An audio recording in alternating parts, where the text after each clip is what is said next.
بسم اللہ الرحمن الرحیم۔ تجھے تیری اوقات کا اس دن پتہ چلے گا اے انسان جب لوگ تجھ پر مٹی ڈال کر ہاتھ بھی تجھ پہ جاڑیں گے۔ کوئی سفر لا حاصل نہیں ہوتا، منزل نہ بھی ملے تو راستے بہت کچھ سکھا دیتے ہیں۔ صبر کا دامن نہیں چھوڑنا چاہیے، وقت بدلے گا حالات بدلیں گے۔ حقیقی درد وہ ہے جو دوسروں کو درد میں دیکھ کر ملے، ورنہ اپنا درد تو جانور کو بھی محسوس ہوتا ہے۔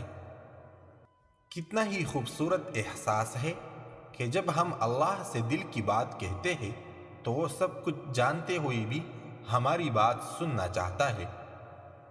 یا وحدہ لا شریک اللہ، ہم لاچار و بے بس لوگ ہیں، تیری ہی رحمت و فضل کے طلبگار ہیں، ہم پر اپنی خصوصی رحم و کرم فرما، آمین۔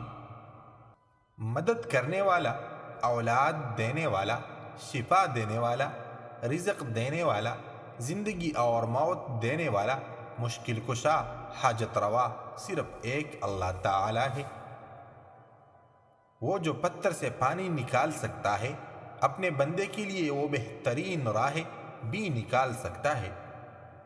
جو انسان یہ سمجھتا ہے کہ اللہ تعالی جو کرتا ہے وہ ہمارے لیے بہتر ہوتا ہے، وہ کمال کا ایمان رکھتا ہے۔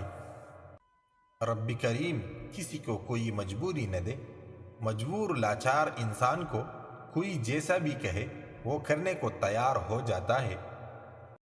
زندگی میں ہمیشہ دو باتیں یاد رکھنا: جب غصہ آئے تب کوئی فیصلہ مت کرنا، جب خوش ہو تب کوئی وعدہ مت کرنا۔ ساری بات توفیق کی ہوتی ہے، جب اللہ تعالی ناراض ہوتا ہے تو سجدے کی توفیق بھی چھین لی جاتی ہے، فرض نمازیں بھی ادا نہیں ہو پاتی، اور جب وہ راضی ہو جائے تو آدھی رات کو جگا کر اپنے حضور کھڑا کر لیتا ہے۔